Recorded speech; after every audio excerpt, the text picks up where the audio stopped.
예. 이제 2시가 됐습니다. 안녕하세요. 이렇게, 베냐민 아도르노와 함께 보는 영화, 그, 어, 기념 강의에 이렇게 참여해 주셔서 진심으로 감사드립니다. 이렇게, 귀중한 시간에 이렇게 참가해 주셔서 감사드리고, 기본적으로 이 책은 한국어로는 베냐민 아도르노와 함께 보는 영화, 국가폭력의 관점에서인데요. 그, 사실 여기, 공유되어 있는 화면에서 나오는 것처럼, 이스트 에이시안 시네마, 그러니까 동아시아 영화에 대한 성찰을 베냐민과 아도르노와 함께 한다는 그런 맥락에서 저술이 됐습니다. 이걸 간단하게 설명을 하면, 그, 존경하는 도서출판 갈무리 편집장님도 이렇게 지금 진행을 해주시고 계신데요. 지금 보도자료와 관련해서 카드뉴스랑 관련해서 이런 자료들을 활용하면서 제가 초반에 말씀을 좀 드리고요. 구체적인 철학적인 맥락, 메타적인 논의는 이제 문명호 교수님께서 60% 이상을 하실 예정입니다. 제가 초반에 이제 전체적인 구조와 전체적인 어떤 목적 그런 것들을 빠르게 말씀을 드리겠습니다. 어, 영화는 종합 예술의 작품으로서 세계와 인간이 처해 있는 현실에 대해 다른 어떤 매체보다도 설득력이 큰 인식과 비판의 매개 가능성, 계몽 능력을 가진 매체이다. 이렇게 저희는 이렇게 합의를 보고 이런 사유를 공유하면서 이 책을 지금까지 영화 해석의 주요 텍스트로 사용되어 온 베냐민의 기술 복제 시대의 예술 작품은 물론 그의 주 저작인 독일 교육의 원천, 운명의 성격에서 그리고 아도르노의 미학, 예술 이론, 역사 철학, 사회 이론에서 주요한 영화 미학적 개념을 도출하여 새롭고 실험적인 영화 해석을 시도한다. 이게 기본적인 저의 목적이었습니다. 어, 그래서 베냐민과 함께 보는 영화를 간략하게 소개하면 베냐민의 소망과는 달리 영화 역사는 대중을 일깨우는 방향으로 전개되지 않았습니다. 아다르노가 간파하였듯이 대중 조작, 대중 기만의 수단으로 전락하고 말았습니다. 하지만 상업 영화와 오락 영화가 영화계를 지배하고 있다고 하더라도 소수의 영화가 갖는 예술적 능력을 무시할 수 없습니다. 그런 예술적인 것에 기반을 두고 이 책은 영화 해석의 주요 텍스트로 사용해온 베냐민의 기술 복제 시대의 예술 작품 이외에도 독일 배역의 원천, 그리고 운명과 성격, 그리고 아도르노의 주요한 예술 철학적인 개념들을 어, 가지고 새롭고 실험적인 영화 해석을 시도하였습니다. 쇼펜하우어는 예술은 세계가 다시 한번 출현한 것이라고 말했습니다. 그 세계는 베냐민이 독일 비극 원천에서 서술하듯이 세계를 만든 인간이 세계에 의해 고통을 받는 세계다. 아도르노가 미니마 모랄리아에서 슬픈 학문이라는 말로 표현하였듯이 세계의 진행은 구원, 화해와는 동떨어진 것이었습니다. 세계사는 부자에 의한 노동을 강제당하면서 지배의 권력에 의해 파편화된 삶을 살아가는 대다수 사람의 피, 눈물, 고통, 죽음의 역사라고 할 수 있습니다. 저희가 베냐민 아도르노와 함께 보는 영화가 분석하는 공동경비로 JSA, 택시 운전사, 여름 궁전, 고령과 소년 살인 사건, 복수는 나의 것 등의 5편의 영화는 영상 매체로서의 영화가 갖는 장점이 최대한 발휘된 작품들입니다. 다수의 사람들이 피, 눈물, 고통, 죽음이 충격적이며 초하고 혐오감을 불러일으키는 영상들로 담겨 있습니다. 이 영상들은 슬프고 추한 세계를 증언하고 있습니다. 하지만 이 증언에는 세계가 변혁되기를 바라는 소망들도 함께 들어있다고 봅니다. 그것은 이데올로기 대립으로 개인들의 삶이 폐기되지 않는 세계에 대한 소망, 국가 권력에 의해 개인의 삶이 파편화되거나 죽음에 이르게 되지 않는 세계에 대한 동경, 제국주의, 군국주의와 같은 광기와 폭력의 총체적 체계가 세계에 더 이상 출현하지 않도록 한다는 소망이었습니다. 이 책에 대해서 구조를 잠시 말씀드리면요. 아까 말씀드린 5편의 영화를 5개의 각 장에서, 영화 감독이자 영화 학자인 저 남승석의 글 한 편과 그 철학자 문병호의 글 한 편씩 배치가 되어 있습니다. 어, 책, 책 머리에서는 이 책의 집필 동기와 탄생 배경이 있고요. 서론에서는 문명호 교수님께서 쓰셨는데, 베냐민과 아드로노의 사상을 통해 영화를 해석하는 시도의 의미, 이 책에서 주로 참조한 베냐민과 아드로노의 예술 철학을 개발하며 그들의 사랑을 영화 해석에 어떻게 적용하는, 할 수 있는지를 실험적으로 보여주고 있습니다. 1장에서는 박찬욱 감독의 공동경비국을 다루고 있는데요. 일단 이 부분에 대해서는 제가 다루는 부분을 중심으로 말씀드리겠습니다. 5편의 영화에 대해서. 어, 그 공동경비구역은 그 분단이라는 세대 전위적 트라우마, 정치적 알레고리의 형상화로서의 이 작품의 서사 구조, 영상 문법, 장르적인 성격을 분석하였고 대한 기억을 촉발하는 정치적 구성물로 볼 수 있다고 설명하였습니다. 그리고 그 스릴러, 고전출의 변종 장르라고 할 수 있는 스릴러의 수수께끼를 풀어나가는 영상 문법과 그 장르적인 그 관습에 대해서 분석하고, 분석하였습니다. 어, 문명 교수님께서는, 이 부분에 대해서 이제 나중에 말씀을 해주실 거고요. 저는 그냥, 일단은 그 5편의 영화에 대한 그 언급을 먼저 하겠습니다. 그 장훈의 택시 드라이버는 거대한 역사적인 변화의 흐름 속에 던져진 한 개인의 초상화라고 할 수 있습니다. 이거를 인지 언어학적인 영화 분석 방법을 사용하면서 이것을 변형된 마트료시카 구조로 보았습니다. 리본 매듭, 부처님 오신 날, 과 관련되어 있는 어떤 그 미장센, 택시 같은 영화 미학적 장치의 의미를 분석하고 특히 그 쿠키통이 변형된 마트료시카의 구조로서 어떻게 작용하는지 그런 것들을 분석하였습니다. 그리고 3장에서는 로에 감독의 중국 영화 여름공주를 분석하고 있습니다. 1989년에 발생한 중국의 천안문 민주화 운동을 배경으로 하고 있고요. 그 국가적 트라우마와 감정의 영화적 지도 부르기가 어떻게 그 중국의 젊은 주인공들의 이동과 부유하는 삶, 그리고 어떻게 당대 청년들의 불안을 그 영화가 성공적으로 포착하고 있는지 분석하였습니다.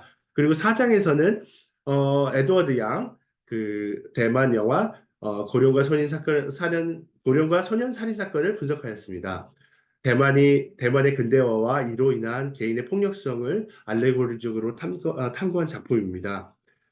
이 영화는 1961년에 14살 소년이 저지르는 실제 있었던 살인 사건을 근거로 하면서 그 살인 사건이 어떻게 대만 사회의 부조리한 사회 구조와 그로 인한 미성 폭력들을 형성하고 있는지 탐색하고 있습니다. 그리고 5장에서는 이마무라 쇼의 일본 영화 복수는 나의 것을 분석하였습니다. 이 영화는 이 영화는 일본 연쇄살인범 니세구치 아키라 작중 이름은 에노키즈 이와오라는 그 실화를 바탕으로 하고 있습니다.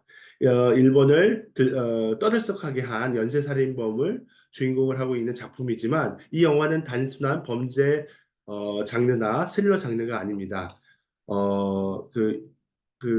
영화는 19세기 말부터 1945년까지 동아시아 전체, 더 나아가 태평양권의 전쟁의 구렁텅이로 몰아넣고 동아시아를 전쟁의 구렁텅이로 몰아넣는 그 일본 제국주의, 군국주의의 폭력을 주제로 삼고 있습니다. 어, 이, 어, 이 부분에 있어서 영화적인 위상, 줄거리, 비선형적인 서사 구조, 장르적인 스타일을 구체적으로 다루고 있습니다. 문명호 교수님께서 그 베냐민과 아드로노와 관련돼 있는 메타 분석을 조금 이따가 진행을 하실 거고요. 저는 그 전체적인 일단 우선적으로 이 책과 관련돼 있는 기본적인 정보들을 전달해 드리고 있습니다. 영화의 가능성과 현실, 그리고 이 책의 집필 동기. 이 책은 영화라는 문화 상품이자 예술 형태가 처한 현실에 대한 진단으로 시작합니다. 특히 문명 교수님의 아름다운 글들을 감상하실 수 있는데요. 저는 사실 이 책을 쓰면서 사실 많이 울었습니다. 이게 갱년기라서 우는 거일 수도 있겠지만 사실 이게 동아시아 고통사이기 때문에 많은 사람들이 많은 국가에서 처해 있었던 상황들 그런 것들이 너무나 가슴이 아팠고 그런 것들이 이 영화에서 어떻게 형상화하고 있는지, 그리고, 이런 영화들에 대한 분석을 통해서 이 영화가 종합예술 작품으로서 세계와 인간이 처해 있는 현실에 대해 다른 어떤 매체보다도 설득력 있는 인식과 비판의 매개 가능성, 계명 능력을 가진 매체라는 것을 다시 한번 깨닫게 되었습니다. 오늘날 영화는 이러한 순기능이 극단적으로 제한되어 있습니다. 영화는 자본 권력이 가진 종류의 폭력에 부역하는 매체로 전락하고 말았습니다. 이러한 비극적 현실에서 순수 예술 작품으로 성공한 영화들이 갖는 의미는 지금 아무리 강조해도 지나치지 않을 거라고 저희는 생각하고 있습니다. 이런 맥락에서 아도르노 베냐민의 사상을 오랜 시간 연구해온 철학자 문명호는 처음 남석의 공동집필 제안을 받았을 때 부정적인 시각을 갖고 계셨습니다. 어, 그렇지만 문명호 교수님은 남석 감독의 해석의 대상으로 제안한 여러 편의 영화를 검토하고 난 이후 순수 예술로서의 영화가 가진 세계 인식 능력과 세계 번역의 잠재력을 도외시할 수 없다고 생각하게 되었습니다. 그래서 무명 교수님은 남석 감독과 공동 집필 과정을 진행하면서 영화가 갖춘 순수 예술로서의 계몽 능력과 교육 기능을 베냐민과 아도론의 사상을 빌려 강조할 필요성을 느끼고 이 책의 공동 집필에 참여하게 되었습니다. 그리고 수수께끼적 세계와 알레고리. 발터 베냐민은 독일 비극 원천에서 바로크 비극에는 30년 전쟁이 인간에게 강요한 고통이 퇴적되어 있음을 통찰하였습니다. 되게 아이러니하게도 베냐민은 2차 세계대전 때 사망하게 됩니다. 그가 쓴 박사 논문은 그러한 그러한 전쟁을 예고하듯이 30년 전쟁을 구체적으로 논의하고 있습니다. 3년 전쟁은 1618년부터 1648년까지 지속된 참혹한 30년 동안 진행된 전쟁이었습니다. 베냐민은 독일 바로크 비극과 세계가 인간에게 강요한 고통이 서로 등치 관계에 놓여 있음을 인식하였습니다. 그가 2차 세계대전 때 사망하게 되면서 느꼈던 고통을 어떻게 보면 예견한 것과 같이요. 그리고 독일 바로크 비극의 본질을 관통하는 표현 형식이 알레고리임을 통찰하였습니다. 그래서 이 저작에서 처음과 끝까지 관통하는 가장 중요한 부분은 수수께끼적인 세계와 알레고리라고 할 수 있습니다. 문명호 교수님은 이 책의 서문에서 알레고리는 세계의 고통사, 곧 세계가 인간에게 강요한 고통의 역사를 예술 작품의 그림과 같은 언어로서, 다시 말해 형상 언어로서 형상해 놓은 예술 작품의 특유한 언어라고 알레고리를 설명하고 있습니다. 알레고리는 형상 언어로서의 언어이며 수수께끼적 형상으로 세계의 고통사에 대해 말해주는 언어입니다.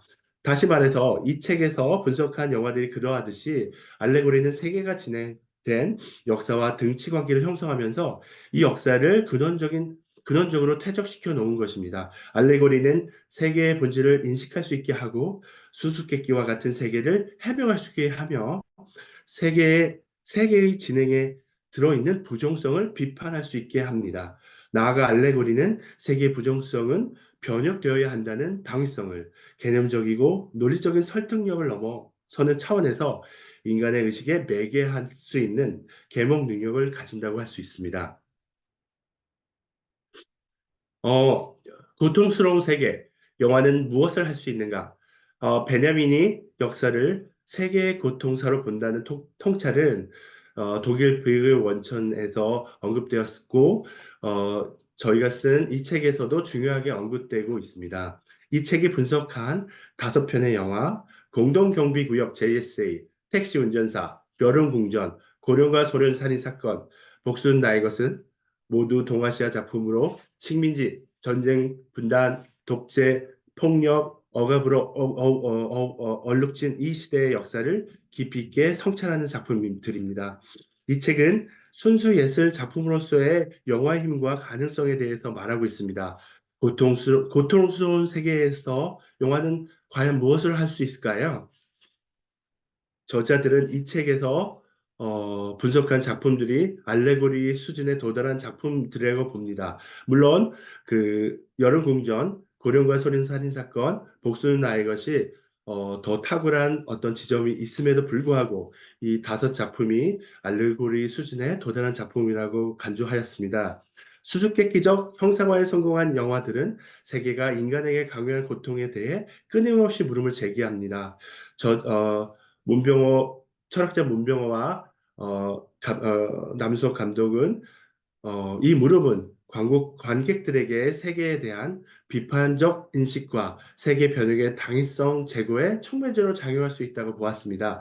만약 이와 같은 영화들이 더 많이 생산된다면 영화는 인류가 현재 처해 있는 가진 종류의 부정적인 현실에서에 대한 부정적인 인식이 가능하고 이 현실을 극복하기 위한 정신적 연대 결성 그리고 실천적 행동에 도움을 줄 수 있을 것이라고 생각했습니다.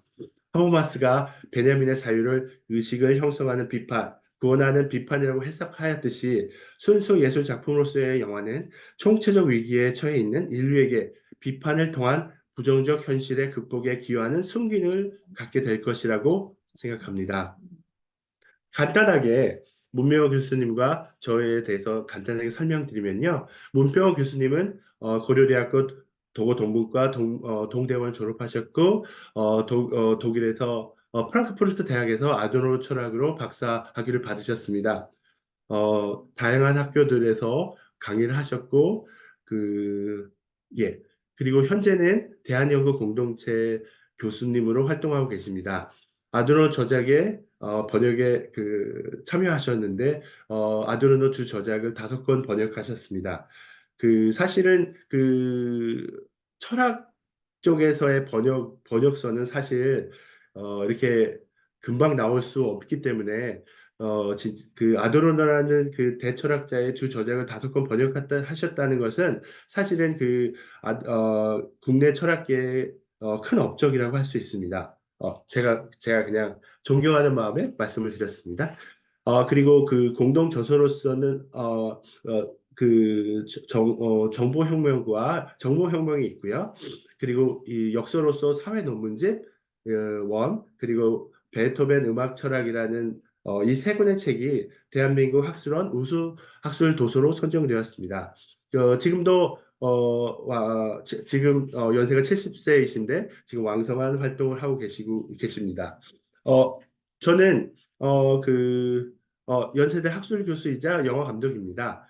서강대에서 철학을 공부했고 컴퓨터 공학과에서 음성인식으로 석사 학위를 받았습니다. 그리고 시카고 예술학교와 파리 버자르에서 조형물, 사진, 영화를 공부했고요. 서강대 영상대학원에서 영어와 영상문화 연구를 하였습니다. 박사과정 동안에는 하버드대 GSAS라는 곳에서 비스팅 펠로우로 풍경, 지도, 도시에 관한 학체적 연구를 했습니다. 그리고 최근에 원래는 노마딕 프로젝트라는 감정의 아틀라스라는 지금 어떻게 보면은 동아시아의 폭력과 감정의 영화적인 지도 그리기를 한다고 할 수 있는데요. 작품으로 노마딕 프로젝트가 그 아틀라스, 감정의 아틀라스 프로젝트였습니다. 5개 대륙에서 5개 도시에서 5개 영화를 찍어서 감정의 영화적인 지도 그리기를 시도하는 영화였고, 3편의 영화가 완성되었습니다. 그리고 이제 최근에는 한국에서 그 시네마틱 포트레이트 다큐멘터리 프로젝트라고 그 3편의 장편 다큐멘터리를 연출했고요. 예, 최근에 동아시아 영화 도시를 건든 여성들을 출간했습니다. 책 속에는 다양한 부분들이 있는데요. 알레고리에 대한 얘기, 그리고, 다섯 편의 영화에 대한 이 부분을 말씀드리고, 문명호 교수님께 그 순서를, 드리고자 합니다. 말씀하시는 순서를 드리고자 합니다. 그, 그랜드 시오리라고 그 거대 이론을 가지고 어떤 환원주의적인 영화 분석을 한다기보다는 다양한 다양한 이론과 다양한 융복합적인 방법론을 통해서 영화 분석을 시도하는 어떤 그런 노력을 했습니다. 그래서 그 5편의 영화를 5개의 방법으로 해석하고 있고요. 이것에 대해서 제가 해석한 것에 대해서 감사하게도 감사하고 영광스럽게도 그 문명 교수님께서 읽으시고 메타적인 작업을 해주셨습니다. 그리고 이 작업은 사실 2018년에 처음 얘기가 됐고 2019년부터 시작을 했고요. 그리고 그래서 2022년에 끝나고 2024년에 출판이 됐습니다. 그래서 사실은 5, 6년이 걸렸고요. 다시 한번 이 자리를 빌어서 도서출판 갈무리에 감사의 마음을 전합니다. 사실은 이 책이 출판되기까지 너무나 어려움이 많았는데 도서출판 갈무리에서 그, 그, 이 이 저작을 출판해 주시고, 그리고 출판하는 과정에서 많은 조언과 교열을 했고, 그 출판 이후에도 이런 자리를 마련해 주신 것에 대해서 다시 한번 이 자리를 빌어서 진심으로 감사드립니다. 이제 문명호 교수님께서 문명호 교수님의 베냐민과 아드르노의 예술 철학을 설명하실 텐데요. 이 철학의 핵심 엔진이라고 할 수 있습니다. 제가 전체적인 구조를 설정했다면 문명호 교수, 그러니까 동아시아의 영화적인 지도 그리기라는 국가 폭력의 관점에서 영화적인 지도 그리기를 이렇게 거시적으로 디자인을 했다면 이 구체적인 핵심 엔진을 문명호 교수님께서 만드시고 베냐민 아드로노의 예술 철학적인 개념으로 지금 동아시아 영화를 해석하는 사실은 어, 아주 힘든 작업입니다. 사실 베냐민과 각각의 베냐민 전공자나 많은 아드르노 전공자들이 좌절하고 학위를 포기하는 경우가 많이 있습니다. 사실은 그리고 학위를 받더라도 저작을 많이 쓰지 못하는 어떤 그런 부분이 있습니다. 그 정도로 베냐민도 그렇고 아드르노도 그렇고 파편적으로 이해하는 것은 가능한데 전체적으로 이해하는 것은 굉장히 어렵습니다. 그러한 맥락에서 문명 교수님께서 이 부분을 통해서 이 베냐민과 아드르노의 예술 철학의 어떤 접근을 가능하게 했다는 점에서 이 책에 또 다른 핵심적인 의미가 있다고 볼 수가 있겠습니다. 문명 교수님 준비되셨나요? 네. 예. 문명 교수님께서 이제 말씀을 해주시겠습니다. 감사합니다.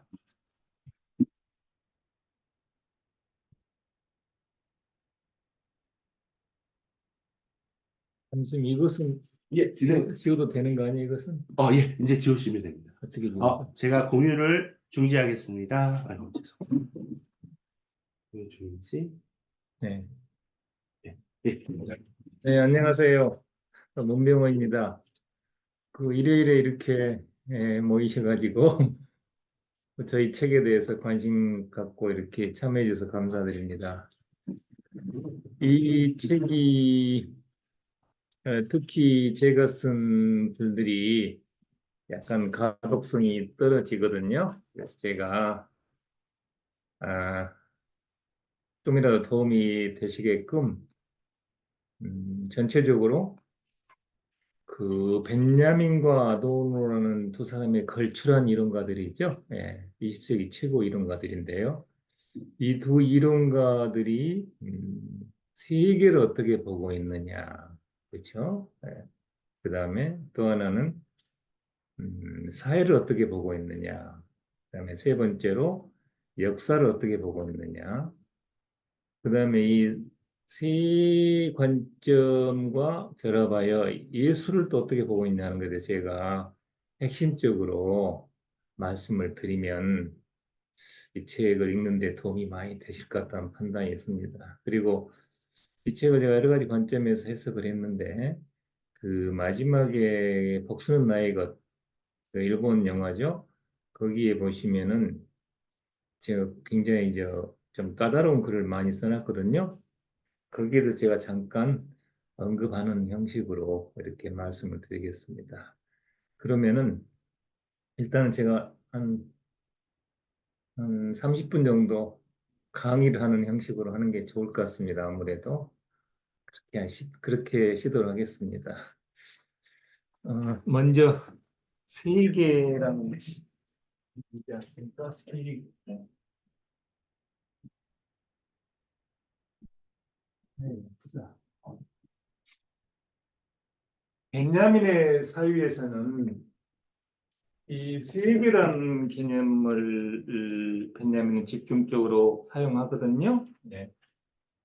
아도노 사유에서는 세계도 많이 언급이 되지만 사회입니다. 네. 아도노 사상의 공통 분모는 사회입니다. 이 사람은 사회라는 공통 분모를 끌어들여서 모든 사상을 전개한 사람이거든요. 아도노는. 그러니까 이 사람은 생애 전체를 거쳐서 사회의 폭력성, 그다음에 사회의 모순, 그다음에 사회가 인간에게 자행하는 폭력, 광기 이런 문제에 대해서 평생 동안 관심을 가졌던 사람이고 그 관심을 인식론, 역사철학, 사회이론, 예술이론, 그다음에 음악 평론 또는 음악 연구 이런 걸 통해서 방대하게 확대한 사람이 아도르노죠. 예. 그래서 이 사람한테는 사회가 굉장히 중요하고 두 사람 모두 역사에 대한 독특한 시각을 가지고 있습니다. 예. 그래서 제가 이 문제에 대해서 요체적으로 말씀을 드리고 시간이 좀 되면 제가 텍스트에 조금 여러분들이 조금 이건 좀 읽기가 힘드네 하는 부분만 제가 좀 말씀드리는 형식으로 하여튼 안내를 하겠습니다. 죄송합니다. 잘 안 들린다고 돼 있네요. 네, 큰 소리로 조금 큰 소리로 하시면 될 것 같고요. 그냥 카톡을 제가 예, 예, 큰 소리로 말씀하시면 될 것 같습니다.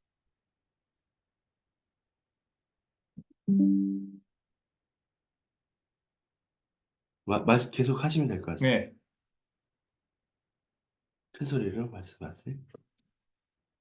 우리가 상당히 도피적으로 사유를 진행하면요. 세계는 철학자들의 인식 대상이다 이렇게 보는 시각이 타당하거든요. 예.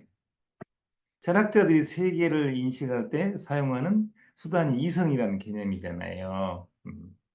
그 이성 개념을 투입하여 세계를 인식하는 게 서양 철학의 전통인데 그 전통에 대해서 가장 격렬한 전복을 시도한 사람이 여러분 니체거든요. 그다음에 벤야민, 그다음에 프랑스 후기 구조주의, 그다음에 최근에 세계적으로 상당히 크게 문제가 되고 있는 들레즈 같은 사람들이 일단 이성 중심의 세계 인식에 반대하는 사람들이거든요. 벤jamin에서도 굉장히 강력하게 드러납니다. 그럼 이성 중심의 세계 인식은요, 플라톤이 만드는 현관문입니다. 그래서 서양 철학에 들어가려면 플라톤이 만드는 현관을 통과하게 되어 있는데 그 현관에 대해서 전복을 시도한 최초 철학자는 니체고요. 그 현관이 설립된 원리를 전복시키려고 하는 사람이 벤야민입니다. 여러분이 지금 읽고 계시는 그 사람이죠. 그 다음에 거기에서 총체적으로 모든 걸 부인하려고 덤벼든 사람들은 프랑스 후기 구조제거든요. 그래서 세계는 그런 성격을 갖고 있고요. 사회는 통상 사회학자들의 연구 대상이라고 보는 거잖아요. 근데 아도르노한테는 사회는 인식 대상입니다. 연구 대상이 아니죠. 인식을 하기 위해서는 반드시 연구가 선행돼야 되겠지만 아도르노한테는 인식 대상이 되는 거죠. 그다음에 역사는 막스 베버가 말한 역사 철학을 사기술이라고 표현하거든요. 역사에 대해서 사유하고 역사가 특정 방향으로 진행돼야 된다고 생각하는 목적론적인 역사 철학을 막스 베버는 거부하거든요. 근데 벤야민이나 아도르는 역사가 어떤 특정 방향으로 진행되었으면 좋겠다는 생각을 가진 사람들이죠. 예. 벤야민은 그 점을 이제 구원이란 자기 관점에서 벤야민 제시한 이념은 구원이거든요. 예, 구원이란 이념에서 그걸 시도했고 아도르는 유명한 화해라는 개념이죠. 두 사람 여기서 상당히 닮아 있습니다. 프랑스 후기 구주자들은 역사가 특정 방향으로 진행되었으면 하고 바라는 그 시각 있잖아요. 그 시각 자체를 부인하는 거죠. 예. 그래서 이런 성격을 갖고 있는데 여러분 세계는 통상 뭐라고 볼 수 있습니까? 세계는 인간만이 구축한 게 세계거든요. 예. 동물은 세계를 구축하지 않습니다. 그래서 이제 이 세계라는 게 통일성 벨트라 그래요. 지리적, 물리적, 자연적 의미에서 세계 개념이 아니고요. 저것은 인간이, 그죠? 인간은 어떤 동물입니까? 사유하는 동물이잖아요. 그죠? 사유하는 능력을 가진 인간이 자신의 뭐죠? 사유와 또는 사고하게도 괜찮습니다. 자신의 사고와 행위를 한 목적적으로 투입하여 산출된 걸 여러분 세계라 그래요. 그래서 이 세계에는 우리가 접하는 거의 모든 요소들이 다 세계에 들어있습니다. 세계에 들어있는 가장 중차대한 요소는 뭐죠? 사회입니다. 탐욕고. 사회, 언어, 학문, 예술, 그다음에 뭐죠? 기술, 뭐 종교, 도덕, 정치, 경제 모두 세계 안에 들어있는 개념이거든요. 그래서 철학은 이 세계라는 거대 개념을 대상으로 인식을 시도한 학문이 철학이잖아요.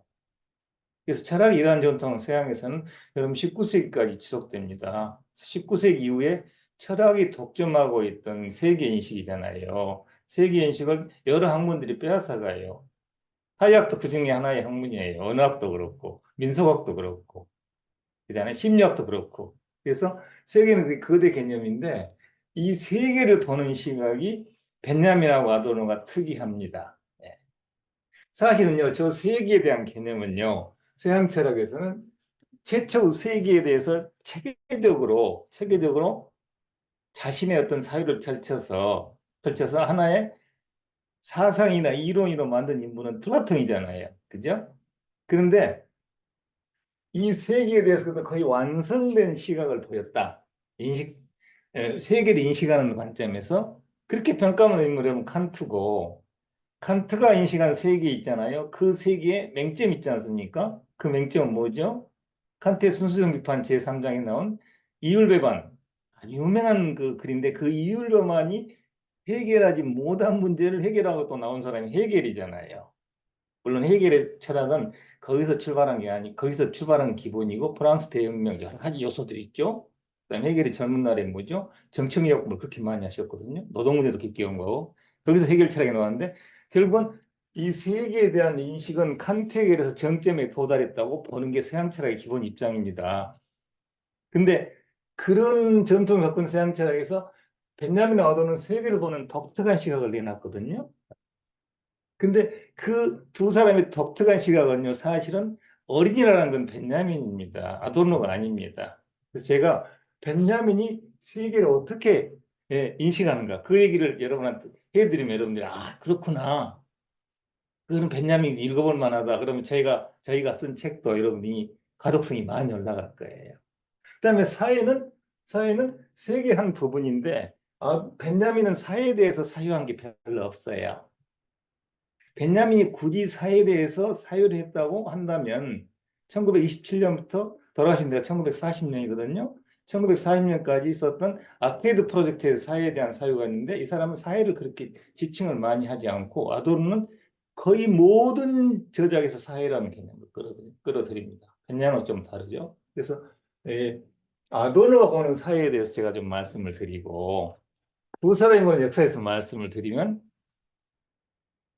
제가 쓴 대부분의 글들이 여러분 쉽게 이해할 수 있을 거예요. 이 책에, 영화책에. 그래서 일단은 그렇게 말씀드리겠습니다. 세계는 통상적으로 이렇게 세계의 흐름을 객관적으로 탐구한다고 나선 학문이 뭘까요? 세계 흐름을 객관적으로 우리는 탐구한다. 그게 역사학입니다, 여러분. 그래서 통상의 역사학에서는요, 세계를 하나의 이렇게 연속적인 진행으로 봅니다. 이게 세계의 진행을 보는 기본 시각이거든요. 그래서 저렇게 연속적으로 진행된다고 보는 시각에 여러분 중심은 뭐가 있을까요? 이게 이제 제도 같은 거 있잖아요. 제도, 권력, 체계, 그다음에 기술, 문명 이런 것들을 끌어들여 갖고 세계는 일관적으로 지속되는 성격을 갖고 있다. 이렇게 본 게 서양 철학의 기본 시각이었어요. 예. 이것을 벤jamin은 여러분 실용적인 역사학이라고 그래요. 벤jamin이.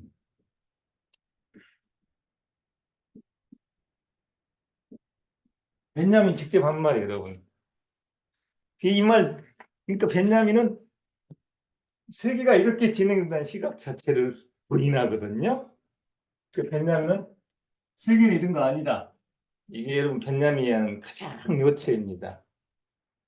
그러니까 벤jamin이 세계의 진행을 보는 시각을 이제 보면 이 사람 세상이 다 이해가 되거든요. 그럼 뭘까요, 이 사람한테는?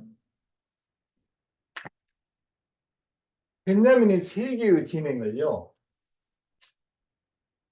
어떻게 보냐면요, 벤jamin은 이렇게 보는 거예요, 이렇게.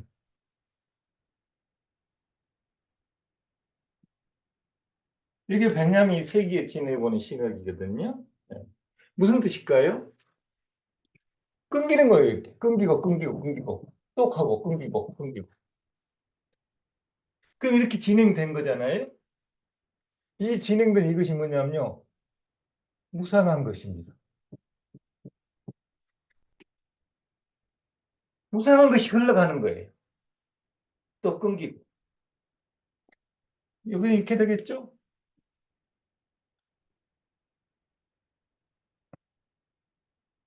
왜냐하면 세계는 지금까지 전속하고 있기 때문에. 어떨 때는 이 무상한 것이 제법 오래도 가겠죠? 음. 그래서 여러분, 이거 사람은 다워, 됐어. 이렇게 한 거예요. 이게 베냐미 세계관 기본 시각. 뭡니까? 무상한 거.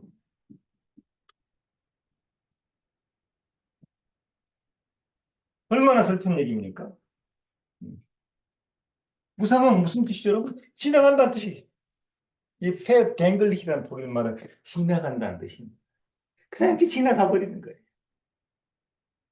지나간 것이 지나가다가 또 끊기기도 하고 또 지나고 또 나타나고 이런 식인 거예요. 무상한 게 또 나타나고 또 끊기고. 예. 그럼 제가 쉬운 말씀만 드릴게요. 예를 들면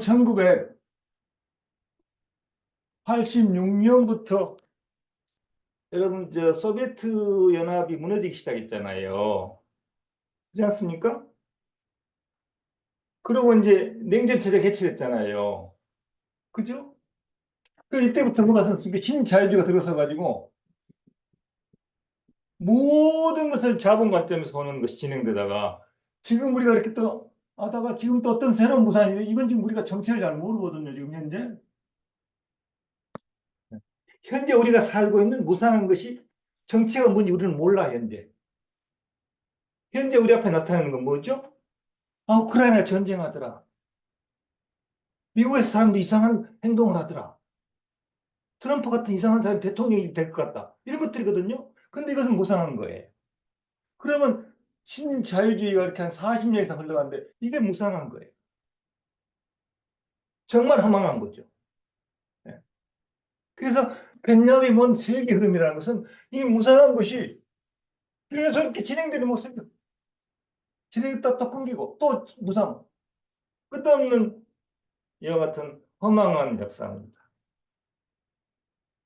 여러분 이것을 이제 벤jamin 무상한 지속이라는 이것을 여러분 벤jamin 여러분 자연사라고 이해해요. 자연사.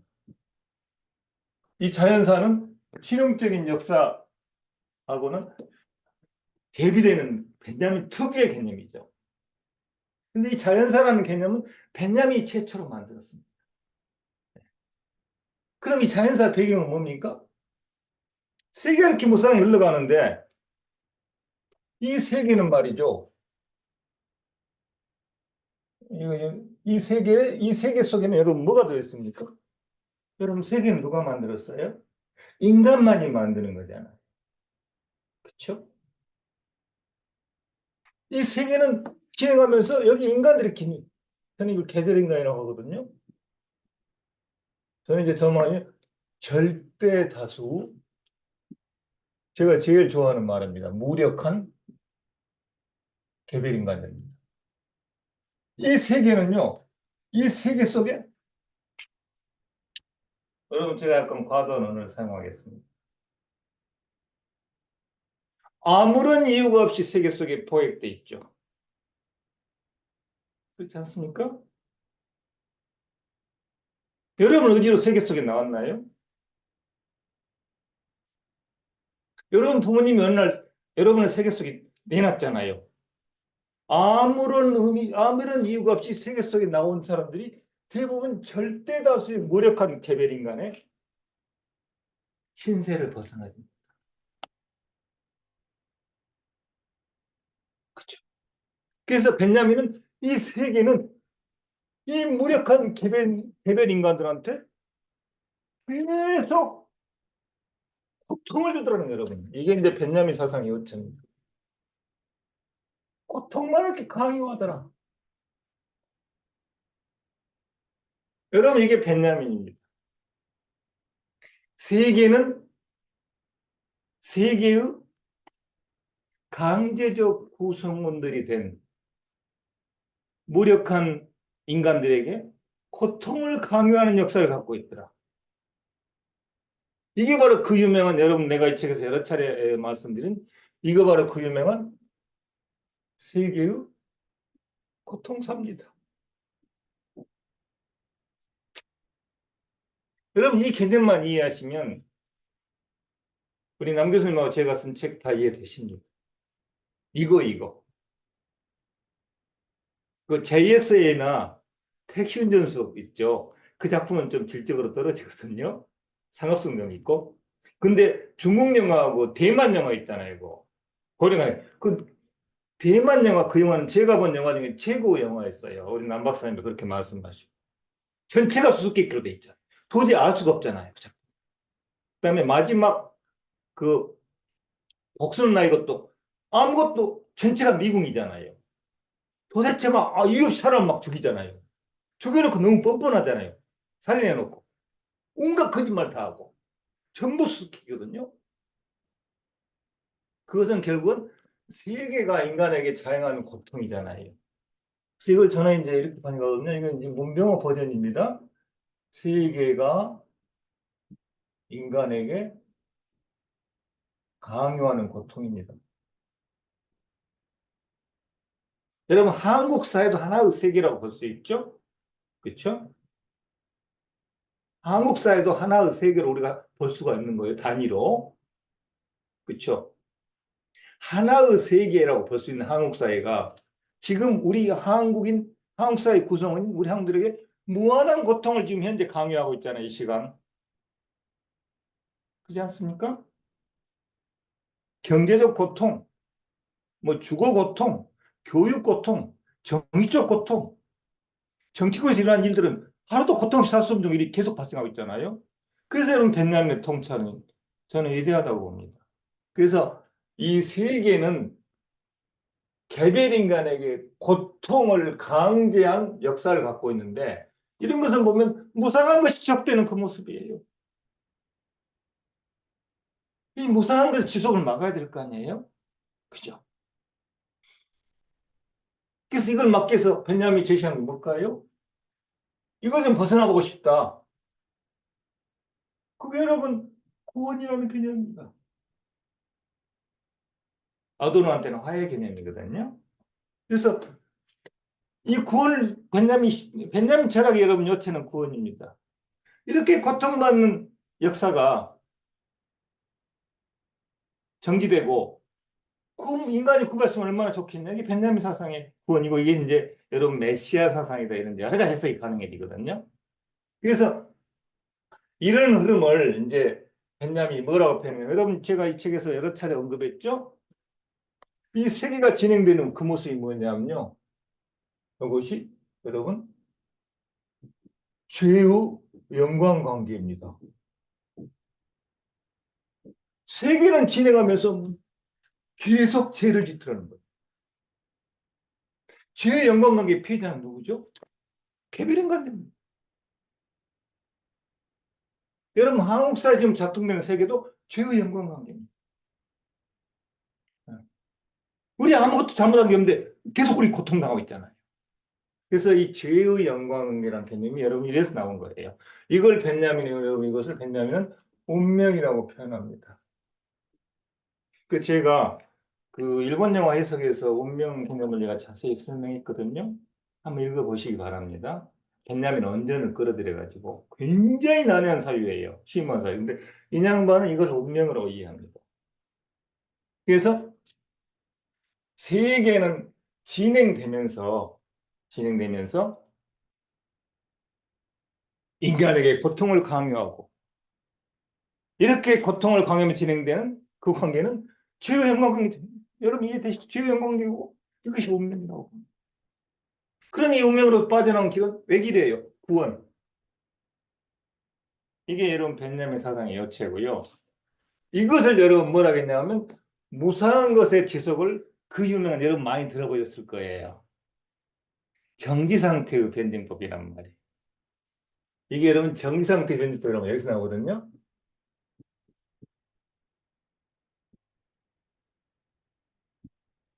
그래서 이렇게 정지가 되잖아요. 중간중간. 이렇게 정지가 되는 변증법적 요소를 세계의 진행이 갖고 있다는 것이죠. 그래서 나중에 벤jamin이 아케이드 프로젝상선이 정지 상태 있죠. 이 정상 변증을 훨씬 더 구체화시키고 정치적 실천을까지 사람이 주장해요. 막시스트로 변신하거든요. 예.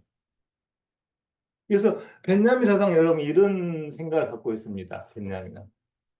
그래서 제가 이런 틀에서 특히 외국 영화 세계를 해석한 거예요.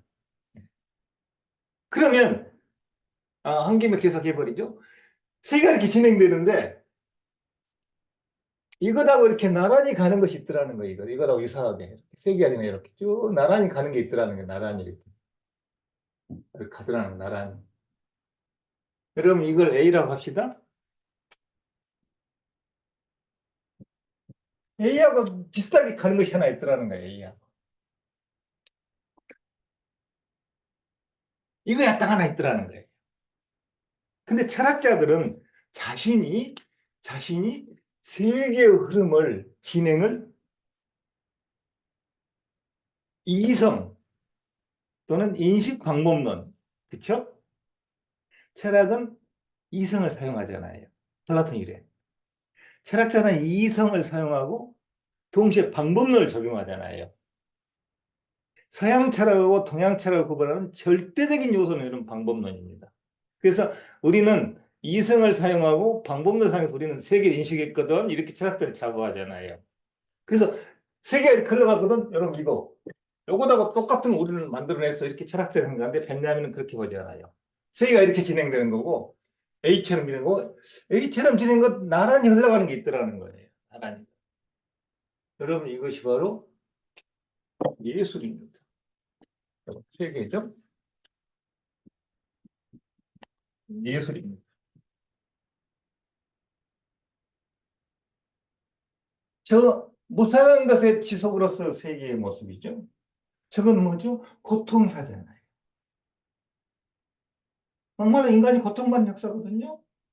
근데 저거하고 똑같이 나란히 흘러가는 것이 하나 있더라는 게 예술입니다.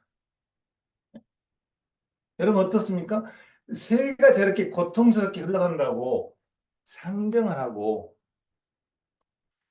내가 너희를 고통으로부터 내가 구원해주마 하고 나선 게 여러분 뭡니까? 종교잖아요. 그렇죠? 종교는 생긴 지 여러분 얼마 안 된 거예요. 금년 2024년이잖아요. 종교는 세계가 주는 고통으로부터 인간을 구원하겠다고 나선 게 종교잖아요. 근데 벤자민은 종교를 니체하고 똑같이 봅니다. 종교를. 여러분 종교를 니체는 뭐라고 봤습니까? 종교를 니체는 사기수주라고 봤거든요. 막스는 종교를 뭐라고 봤습니까? 아편이라고 봤잖아요. 벤자민도 똑같이 봐 종교를. 벤자민은 자본주의는 종교라는 말까지. 자본주의를 보는 벤자민 시각은 매우 부정적이죠. 근데 벤자민이 이게 종교가 아니고 저렇게 세계가 고통받는데 저것을 똑같이 매번 증언하는 게 있더라는 증언. 그게 있더라는 거예요. 그게 바로 여러분 벤자민 예술 철학의 탄생입니다. 저는 이게 인류 역사상 가장 위대한 인식 중에 하나라고 보는 사람이거든요. 네. 세계를 흘러가는 것은 우리가 나란히 무엇이 하나 나란히 가더라는 게 나란히 이렇게 나란히 가더라는 거거든요. 이렇게 이게 여러분 예술입니다. 그래서 A하고 A 다시죠. 그럼 A하고 A 다시는 어떤 관계입니까, 여러분? A하고 A 다시는 등치 관계잖아요. 등치 또는 동치라고 됩니다. 이게 바로 이러면 그 유명한 알레고리 개념입니다. 좀 이해되실 겁니다. 그래서 예술은 알레고리는 수수께끼거든요. 좀 제가 나중에 좀 설명드릴게요. 예술은 알레고리인데 이 알레고리는 세계의 고통사를 증언하는 수수께끼적인 현상입니다. 그 제가 지금 말씀드린 게 세계의 고통사, 죄의 연관관계, 운명, 그 다음에 이어서 알레고리 지금 넘어가고 있거든요. 이런 개념을 이해하시면 여러분 저희가 쓴 책 다 읽을 수 있어요. 자, 그럼 알레고리가 조금 더 자세히 설명해 드릴게요. 벤jamin 말대로 역사는 이렇게 흘러갑니다. 벤jamin 말대로 흘러가요 그냥. 되게 재밌는 게요. 이걸 좀 이야기해서 재밌는 얘기를 하나 해줄게요. 사회 있잖아요. 사회는 세계에서 가장 중요한 형식인데 아도는 사회를 어떻게 보냐면요. 아도는 원시시대는 사회가 출발했다. 아도는 보는 사람이거든요.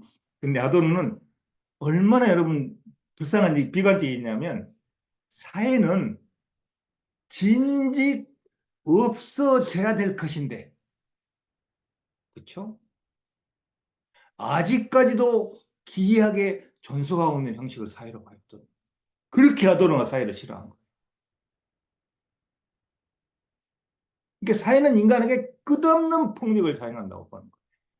그래서 벤자민이 제 영광을 그만둔 아도르는 사회에 관련하여 불의의 총체적 연관관계를 여러분 사회라고 봤습니다. 그것은 아도르가 벤자민한테 배운 거예요. 그러니까 아도르한테는 이 사람은 사회가 중요하다겠죠? 아도르한테는 사회가 중요한데 이 사람은 사회를 불의의 총체적 연관관계로 봅니다.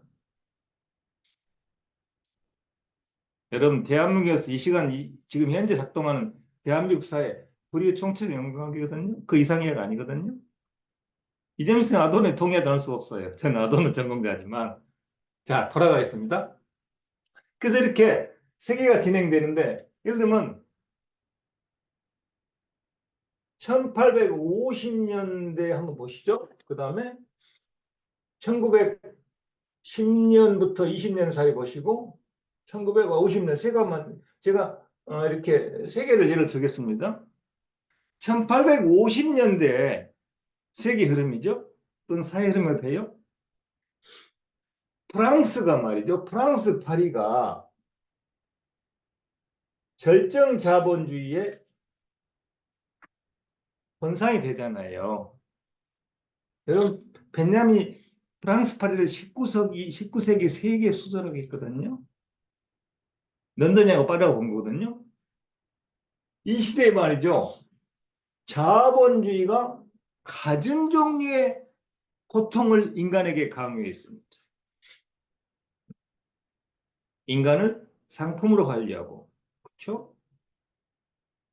인간을 그냥 노동력을 제공하는 기계로 가버리고, 그렇죠? 그래서 이 자본주의가 인간에게 강요하는 고통이 너무 큰데 그것을 뭐죠? 이건 세계 흐름이잖아요. 그것을 예술이 표현하는데 예술이 이렇게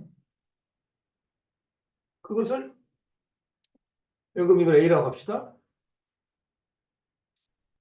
보들레라는 사람이 나타나가지고 악의 꽃이라는 작품을 내놨어요. 악의 꽃. 제가 책에서 언급했습니다. 그건 A4시잖아요. 악의 꽃은 1850년대 프랑스에서 절정기에 도달한 자본주의가 인간에게 강요하는 고통을 형상화시키는 작품입니다. 그래서 이것은 A4시가 되는 거죠. 그래서 악의 꽃은 사실은 벤야민의 아케이드 프로젝트가 한국어로 한 2,500페이지가 되거든요. 제가 그것을 강독을 좀 했습니다. 근데 그게 한국 번역판이요. 영어에서 번역하신 건데 번역 잘 해놓으신 거예요. 그다음에 아케이드 프로젝트라는 책이 특이한 게 도구하고 불어가 반씩 나와요. 불어의 통달자는 못 읽는 책인데 저는 불어를 그 정도 해도 못해서 그냥 뭡니까? 한국 번역판을 보고 문제가 있는 부분이 독일어 보면 또 문제가 물론 있을 수 있는데 그 책을 보면요. 악의 꽃이 한 600페이지쯤 돼요. 악의 꽃에 관한 보들레의 해석이죠. 그럼 뭐죠? 악의 꽃은 19세기 중반에 절정 자본주의에 대한 알레고리입니다. 그냥 이해하실 겁니다. 예. 그래서 악의 꽃은 알레고리로 크게 성공한 작품이죠. 그러면서 이 작품도 약간 수수께끼 성격을 갖고 있거든요. 근데 예를 들면 여러분 1910년하고 20년대 이제 서구 사회에서 여러분 사무직 노동자가 나타나거든요. 사무직 노동자 사회가 성립되는데 이때 정말로 이상한 작품이 나타났어요. 이거 B라고 합시다. B 다시. 도저히 우리가 알 수 없는 이상한 작품이 나타났거든요. 카프카의 변신이잖아요. 어떻게 인간을 벌레로 만들 수 있습니까? 이 변신은 전부가 수수께끼잖아요. 그래서 이 변신은 20세기 초반부의 사무직 노동자 사회, 조직사회입니다, 여러분. 조직사회가 인간에게 강요하는 고통에 대한 알레고리다 이렇게 해석이 가능합니다. 네. 굉장히 중요한 거거든요. 이거를 뭐죠? 이런 그 벤자민의 시각을요. 아도는 미메시라는 개념을 확장시켜요. 미메시라는 개념은 알레고리라는 개념보다 더 확장된 개념인데 미메시라는 개념의 원래 원천은 알레고리예요, 여러분. 환원됩니다. 아주 나쁘게 말씀드릴까요? 아도르노가 벤자민의 알레고리 개념을 훔쳐가지고 사이론적으로 확대시켜 놓은 게 미메시스라는 개념이에요.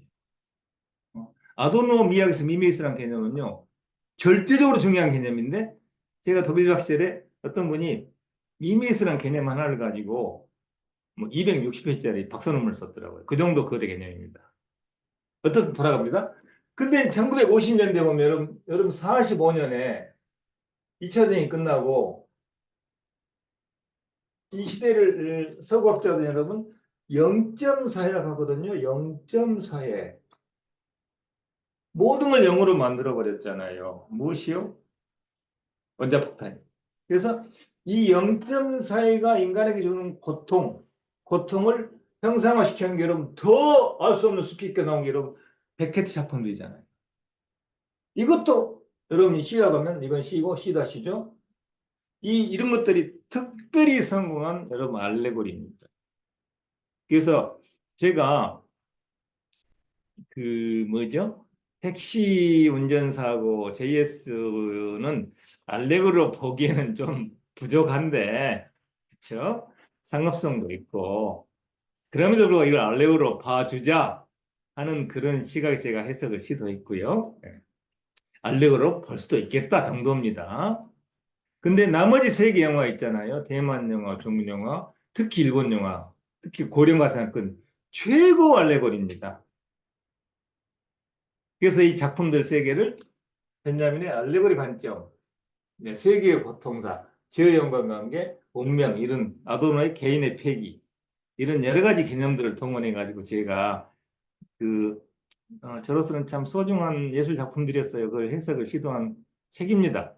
그래서 제가 이 정도 강의만 해드리면 아마 책을 읽는데 크게 도움이 될까 판단하고 지금 강의는 여기서 마감하고 더 이제 할 시간도 없고 그래서 뭐 질문이 많이 들어있다고 그래서 그건 우리 남 교수님하고 저하고 교대해 가면서 질문에 답을 드리는 시간을 갖도록 하겠습니다. 이 정도로 제가 강의를 그냥 간단히 마치겠습니다. 네.